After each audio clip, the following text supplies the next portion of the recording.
In this video, I'm going to show you how you can get Shopify Maximum Plan for free, forever. And here's the best part. This method is specifically tailored for dropshipping sellers, enabling you to supercharge your profits without spending a dime. So, let's dive right in. But before we unlock the secrets of this game-changing glitch, make sure you've already created your Shopify store. If you're new to the world of dropshipping, this is the first thing you should do. Now let's uncover the step-by-step process for exploiting this remarkable code glitch, ensuring you get full access to Shopify without any payment. The first step is to access the settings section of your Shopify dashboard. This is where the magic begins.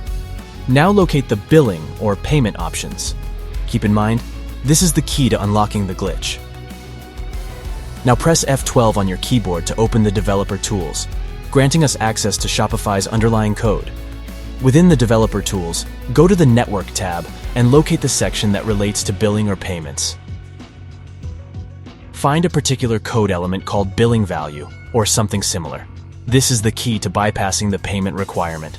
Double-click on the code element, and here's where the magic happens. Change the value to 0, fooling Shopify's system into thinking you've already made the necessary payment. Now return to the Developer Tools. This time, focus on the Request Headers section. Locate the field named Referrer within the request headers. This field contains the URL of the page that led you to the current Shopify dashboard. Double-click on the Referrer field and replace the URL with that of a Shopify store already associated with a paid plan. Shopify will now consider your store as linked to a paid account, granting you access to all the premium features. The glitch will only work when all the coding steps are completed. By following these simple steps and leveraging this amazing code glitch, you can supercharge your profits in dropshipping, Amazon FBA, or any other e-commerce venture with Shopify. Keep in mind that glitches can be unpredictable, and Shopify may fix this exploit in future updates.